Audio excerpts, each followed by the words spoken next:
Roland went back to his office so he could continue writing down the basic mathematical knowledge he had in his mind after dinner. He did not have an extraordinarily retentive memory, not to mention his memory would decline over time. Due to his profession, mathematics and physics were the most frequently used subjects, while his information about history, geography, biology, chemistry and so on had degenerated to an entry level. Thus, regardless of its usefulness, it was better for him to take notes about everything in order to retain more knowledge. After he finished each page he would have scrolled committed to memory. All she had to do was look over the page and it was permanently recorded. Unfortunately, Scroll's ability only extended to the memory of looking at the information and she could not teach herself junior high school mathematics. So, Roland explained it to her when he was free. Of course, for someone like him, teaching was a meaningful task. When Scroll was surprised or enlightened, after a long contemplation, he felt especially accomplished. However, Roland knew that this had to do with his specific student.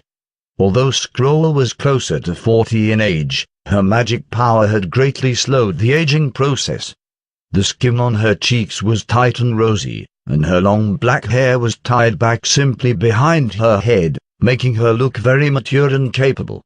The fine crow's feet at the corners of her eyes did not destroy her overall beauty but rather brought out her steady temperament. She would definitely be the elegant and versatile teacher found in the movies. The sense of role reversal was pleasant now that he had surprised the teacher with his lesson. Roland was quietly writing as he contemplated, what exactly is the magic power found in this world? It was everywhere, and it did not matter if its source was in the deep mine of the northern slope or within the impassable mountain range of towards the wild places in the west, or located at the Sawinshire in the east. The witches could always use it to release their various and incredible powers. The power was obviously stronger than electricity and its energy was less processed and closer to its origins. Like with Kara from the Witch Cooperation Association, Wendy had mentioned that she could summon 4 snakes of different magical types and their names were named Death, Suffering, Fossilization, and Nothingness, each with its own venom effect. Or, like Nightingale, and her unfolding mist that could almost distort the space it occupied. The different forms of magic ability constantly changed. Roland could not think of a better word to use other than the origins. If he were to give the word origins a definition, it probably would be the rules and order that control everything universal. In the latter part of his life, Einstein wanted to integrate the 4 basic forces of the universe into his theoretical framework and called it the Grand Unification Theory. In a way he was searching for its source, so Roland couldn't help but wonder if there was a universal rule that could span any universe. Roland couldn't help but brainstorm, was it possible a force like that existed in the world he used to live in before he traveled across the universe? Had there just not been any witches to act as a catalyst, releasing the magic, and it was only neglected by others? Roland was just thinking. Besides, there was no way for him to properly analyze the power with the currently available technologies.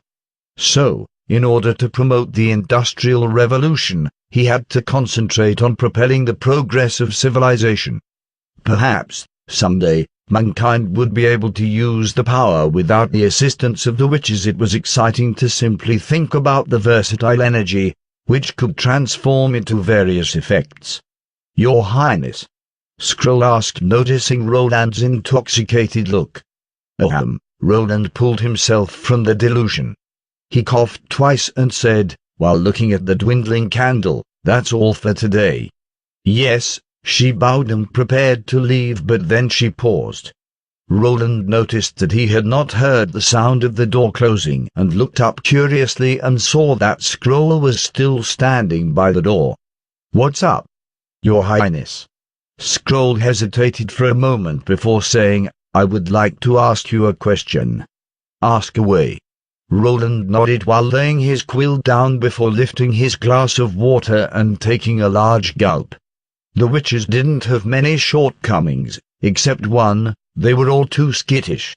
They were like rabbits that would poke their heads out of their cave, only to immediately retreat at the slightest disturbance, never to be seen again. He was predicting that her question would be something like, "Why were you willing to take us in?" Or, "Don't you fear the church?" Nightingale and Wendy had asked him many that times. However, since Scroll had taken the time to ask, he would answer her seriously, deepening their friendship and camaraderie. "Is it possible for you to marry a witch?" PFFT, Roland almost spat out his water. Why are you asking?" Scroll opened her mouth but could not answer. Marry a witch? The first person who came to Roland's mind was Anne. Ever since the day he had met her in the prison, her blue eyes had left a deep impression on his heart. Witches started as ordinary, human girls, but then their abilities would awaken and they would develop outstanding powers. Moreover, their appearances and bodies were superior to those of a normal human. They would be the focus of attention in a modern society. So, what did he have to hesitate about? In this case, he looked at Scroll and asked with a smile, "Why not?" Wendy rubbed her sore shoulders before returning to her room. Her large breasts were troublesome, especially when she was casting her wind on the top of the little town's wooden shed, since she had to raise her arms up and slightly towards her back to keep balance. Since the first sail trial, Little Town had made a lot of improvements. For example, there was now a simple shed built on the spot she would be standing to shelter her from the sun and the rain. The hull was surrounded by bark that was used to reduce the impact when it went ashore. Both sides of the ship were fitted with 2 cement short piles for the convenience of fixing the vessels. And her ability to control the wind had also made a great progress after nearly a month of training. The ships were moving more steadily now, and the speed could be fast or slow under the influence of the wind. She even learned to adjust the magic consumption by using the existing wind force so that she could last a longer time. Nightingale had finished her bath before Wendy, and she was already sitting on her bed, in her pajamas, waiting for her. However, Wendy found it strange that Nightingale was smiling uncontrollably. Did something good happen? Wendy couldn't help asking. Nightingale shook her head but didn't say anything. She only smiled a little wider. Wendy's mouth twitched. Her emotions has been low since the last time we talked. Only recently, with the growing popularity of Gwent, has her spirits been lifted. Then, why is she smiling so brightly? Where has the expressionless, quiet shadow killer I met in Silver City gone? Whatever. Wendy took off her clothes and stepped into the bucket of hot water. She probably won a great card in the game.